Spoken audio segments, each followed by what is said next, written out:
All right, ladies and gentlemen, welcome to the Rifter number 4. Now, I know, it's the missing Rifter. I get it.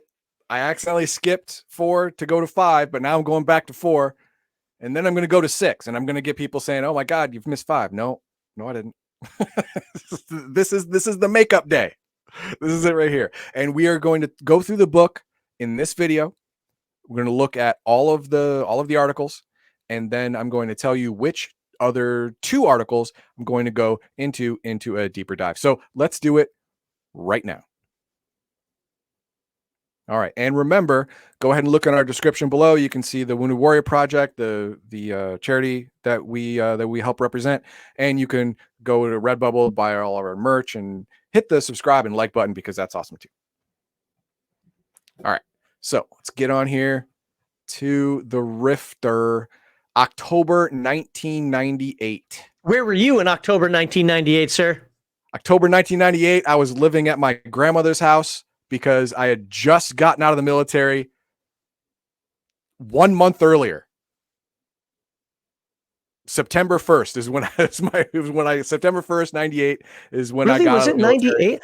For some reason, I thought you were still there a little longer because I thought my Earth Dawn game went further into 98, 99. Nope. I was in 94 to 98. I know it's 2.5 years. We did a few other games after you left, but okay. Anyway, there we go. So that's where I was. Where were you? I wasn't born yet. Shut up. All right. First is always from behind the desk of Kevin Sambita, and he talks about they had a pretty good year. It was a little bit of a rocky start, but it ended up being really, really great toward the end of the year. So he gifted all of his employees a week-long cruise. Oh, wow. Hey, Kevin, I want to work for you. and he even brought on longtime collaborators as well. Not employees, but people who, work with him a lot. I can use a vacation, Kevin. Some people are afraid of water. Some people don't like boats. It's like, okay, well, if you don't want to go on the cruise, then you'll get 1 extra paid vacation week this year. It's a good deal. Yeah, I'm in. Good deal. I like Kevin's a good boss. I want to work for him now. Yeah, no kidding. I need some of that. And then we have the news and info and coming attractions. This is from 1998, so none of that is important. It's either been abandoned, still waiting, or is already here. So there you go.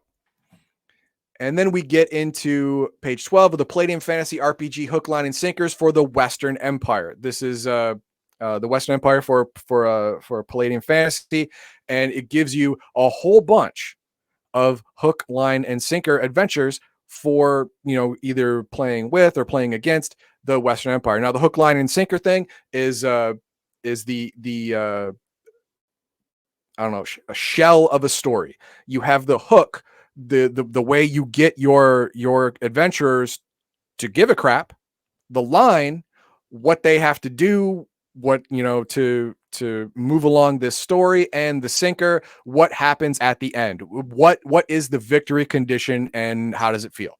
That's the hook, line, and sinker, and Palladium does it a lot.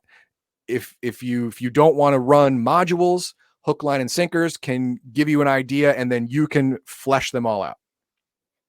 Then we have Knights at the Dinner Table. This is a long-standing comic, and this one was pretty funny. It was something that the game master does not want you to do.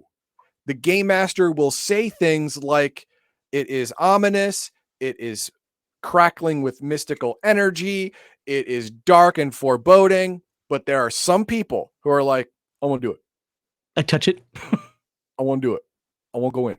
This one was a dark, evil, dimensional looking portal that was left open.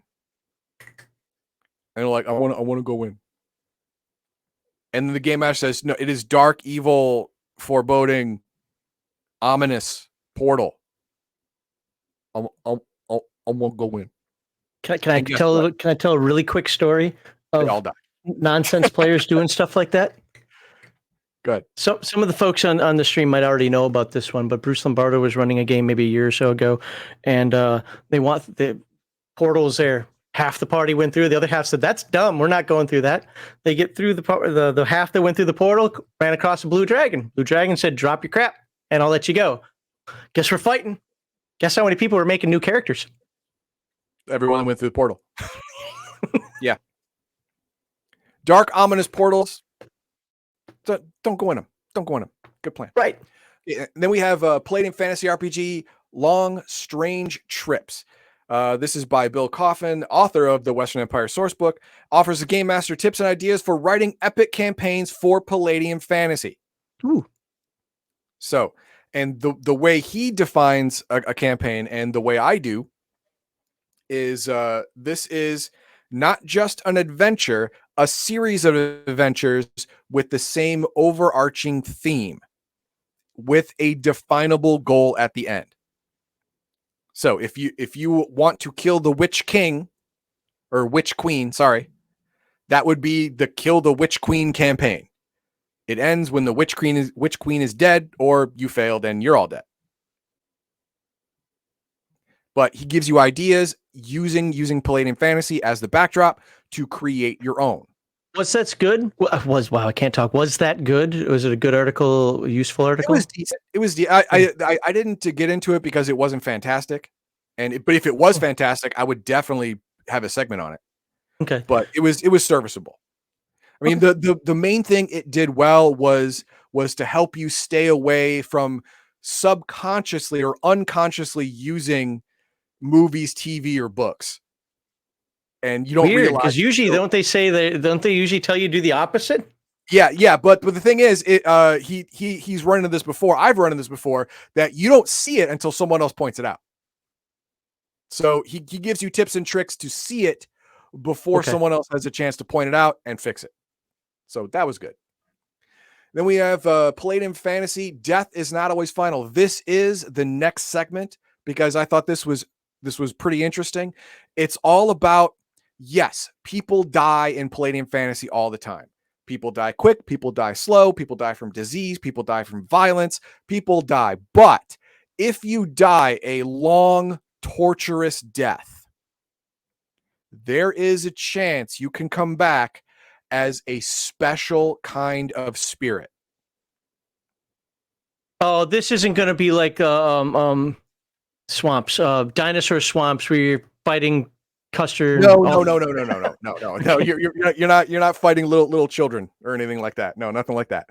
Or like echoes of the dead. No. This is much more animalistic, much more, emotional. The bad kind, emotional. So I wanted to get into that, and then we're going to get into that. Nightbane Tribes of the Moon. Now, this is part 1. I didn't do part 2 in Rifter number 5 because I didn't do Rifter number 4, so I couldn't do part 2. And the whole thing is, it is werebeasts and their culture. So it gives you werewolves, were-jaguars, were-tigers, whatever, and it gives you OCCs for the common folk of these tribes. Sure, they are werewolves, were-tigers, were-jaguars, whatever, but they are also a farmer were-tiger, a cobbler were-dragon. No, they're monster were-tigers. Kill them all. I understand. I get it, which is why I'm not going to do this either. But it talks about their culture, history, background, how they interact with other established cultures and kingdoms and whatnot. It's an interesting read, but not really one I want to do. The next one is Archie 3 versus the World. Yes. Now this one I chose. For one, I love Archie, so does Max. I don't know anything about him. I just like the robot science and technology side of Rifts more than the weirdo demon magic stuff. Okay.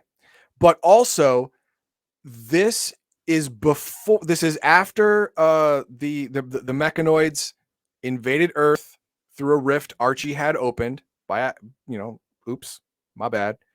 But they were defeated, and this is how Archie moves on with his idea of making the world safe and secure. This was also published as the Shimerian source book. This is him going forward, but not going that way. He didn't create androids that look like Wonder Woman. So is this canon or no?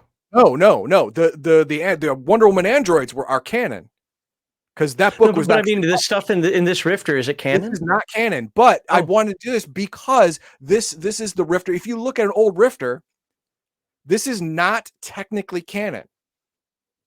So any other book would technically override it if it's talking about the same thing at the same time.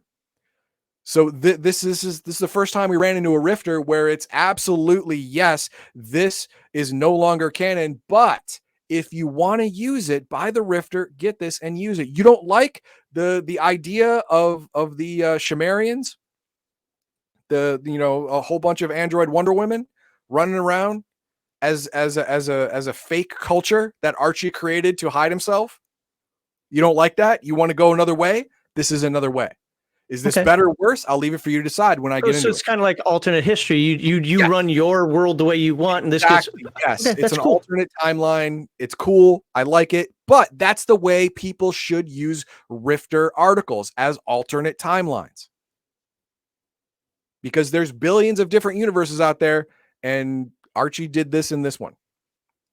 And then we have Rifts the Evolved. David Ransom has written more optional Rifts adventure and source material involving the feared and hated gene splicers. Now, this is too niche. It didn't merit a whole segment on its own. But gene splicers are a race of beings that are very, very, very little is written about them. I mean, the first you see it are in the Three Galaxies, maybe a little bit in Scrapers, but definitely space oriented stuff.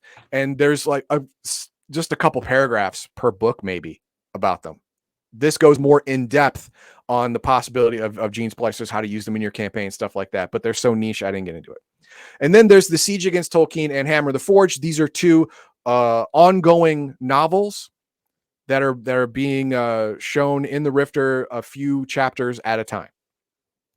Obviously, I can't use a segment on these. And then we have optional character sheets. Now, obviously, if they were excellent, I would have definitely done a segment on these optional character sheets. But here's the thing. There's only 3. And they do not give all of the options that players would want. Now, you don't have to go all balls to the wall like Max did when he made his own character sheet, where he has the bonuses and roles for every situation he could possibly think of at his fingertips. But even these optional character sheets don't have as much as I would like to see for not having to do all the damn math. When it comes to every Palladium game, I don't care what you're running, TMNT, Robotech, Rifts, Ninja Super Spies, whatever. This is my suggestion for groups. The game master dictates generically how he wants the character sheet laid out. So in case he has to look at it, he knows where everything is. He knows where everything is. But ultimately, just get a dang notebook, preferably one in graph paper, so you can keep things, kind of organized, and just use that. Every single Palladium character sheet that I've ever used in a game, with the caveat of Bear's game because everything was online, I have always ended up, if I didn't start with that way, I ended up just putting it in a notebook across like 30 pages. Because everything from equipment, 30 pages might be a bit excessive, but I had some smaller notebooks, but it was a good 20 for some of them. Attributes here, what they mean, skills, some anecdotes that I need to know about my skills because I don't want to open up the rule book constantly, whatever.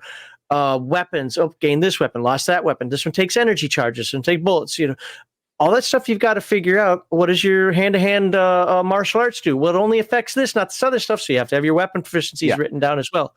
Long story short, these character sheets do not help enough. Right. Now, there have been lots of people who put out their own character sheet out there that are excellent, and they're one Google search away. So you have no problem. And there's the official Palladium ones, which aren't bad. Yeah, they're a little better. The official Palladium ones at the PalladiumBooks.com, they have free stuff. And no, it's $3. It's $3. It's $3. It's a download, but you have to have Excel or something that can parse the Excel formulas. Like a Google Doc type thing. Google Docs does not work, because otherwise I'd love them. I think Open Office works though. Open Office works. Okay, Open Office is free, so there you go. So yeah, there's that. So that is what is in this book. It seems to, am I just missing something? This seems to have less than the last couple, or yes, is it just that it has less pages? Yes, it does have significantly less pages. Okay. So there was less stuff to work with, but it just means it's not spoiled by the originals. I was. So our next, we're going to look at Death is Not Always Final. And then in the third video, we're going to look at Archie 3 versus the World. So what do we have for any comments? I don't imagine. Oh, Gene Splicer comment. That's right. Oh, that cover page is so riffs. I was not a fan. Well, you got looking like zombies. Looks like zombies. So, okay, look, I'm not saying that's bad art. Not at all. Don't take it that way. But I have a very particular style of art that I like. I'm very close-minded about my music and my art and so forth. I like art that looks realistic. That's too abstract for my taste. It's too, I don't want to say cartoony because it doesn't look childish. No, it's not childish. It's just not my taste. Give me some good Elmore art, a Parkinson art. Parkinson was still alive at this point. But obviously, look, that's too much for a Rifter. I get that. But you get the point. Like, I like my art to be more realistic. That's just my taste. I get it. So. And gene splicers are the top of the list for genetic engineering in the Palladium multiverse. You are correct. Yes. And it's a shame that they didn't have a whole bunch of other writings just on them. And if there is, I haven't seen it. It's usually a page here, a page there, and a source book here or a world book there. And that's all they get. Super, super powerful, just completely side characters that are up for the game master to flesh out almost entirely. It's crazy. Okay. Walter MC, I have the current version of it, and it does not work it partially works. It does not completely work in Google Sheets for me anyway. So, I mean, if there's a trick, I'll try to, because I think somebody was trying to tell me that at some point, like, no, it'll work if you do these things, and it never worked. OpenOffice, I tried for a moment. I did not put it through its paces, but it definitely seemed like it worked a lot better. But ultimately, it was created in Excel, and you're supposed to use it in Excel. Okay. And with that, I have Office 97, so probably won't work so well in that. It'll work fine. Like, subscribe, and share to upgrade Heathen Dog from Office 97 to at least, I don't know, 2003 or something. And, well, crap, that starts a subscription service. I'm not doing that. Suck it, Windows. There's free versions of the Microsoft stuff too. But, suck it, Windows. But suck it, Windows. Or like, subscribe, and share. It's now gonna be like, subscribe, share, and suck it, Windows. Boom. From this point forward. But look forward to seeing the next one where he talks about where you apparently can play a spirit or something. We're about to find out.